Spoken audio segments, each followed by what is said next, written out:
Le sirop de carotte soulage les symptômes de la grippe et l'irritation de la gorge. Enfin, un remède maison qui vous aidera avec ces virus qui n'est pas agréable du tout. Restez avec moi jusqu'à la fin, vous ne le regretterez pas. Tout d'abord, nous aurons besoin d'une carotte de taille moyenne. Épluchez-la et coupez-la en petits morceaux. Riche en vitamines du complexe B, C et K, la carotte est un légume parfait pour renforcer le système immunitaire. Et dans le cas spécifique de la toux et du catarrhe, elle est bénéfique pour la santé pulmonaire en nous faisant mieux respirer. Si en été, la carotte est l'un des aliments les plus utilisés pour entretenir le bronzage, en hiver, le légume peut également avoir une grande importance dans notre vie.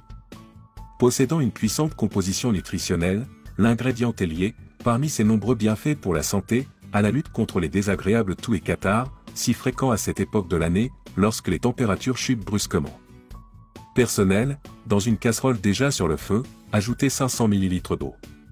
Puis, dans la même casserole, nous ajouterons la carotte hachée.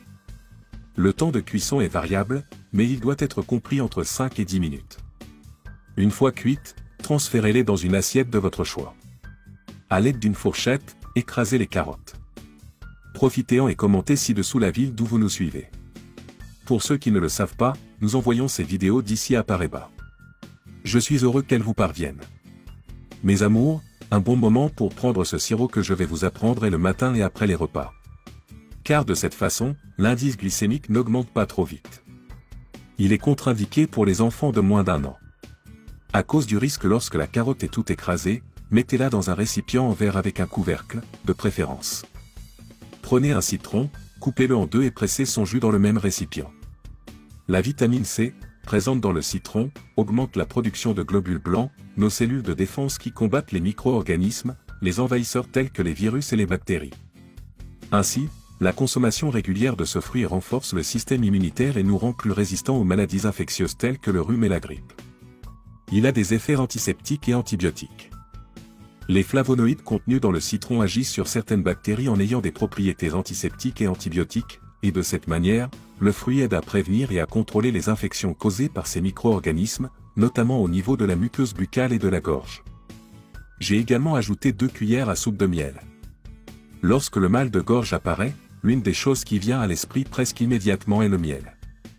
C'est parce que cette substance est l'une des plus couramment utilisées pour résoudre ce problème.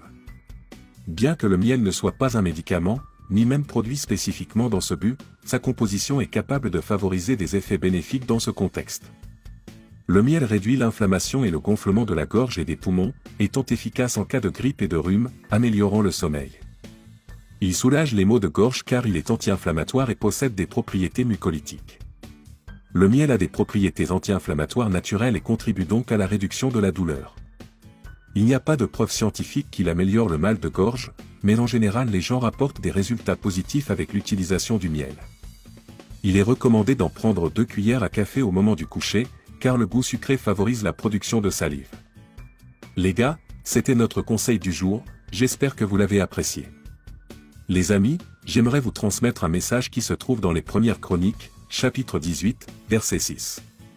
Puis il établit des garnisons militaires dans le royaume des Araméens de Damas, les obligeant à lui payer des impôts.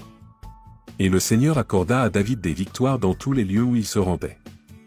David est décrit comme un homme selon le cœur de Dieu, parce qu'il aimait le Seigneur et voulait lui obéir dans tous les domaines de sa vie.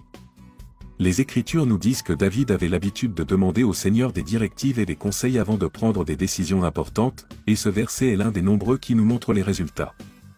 Ce verset dit que le Seigneur a donné à David la victoire partout où il est allé, et cela parce que David a mis Dieu en premier.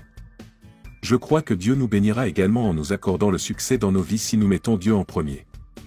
Jusqu'à la prochaine vidéo. Bye, bye.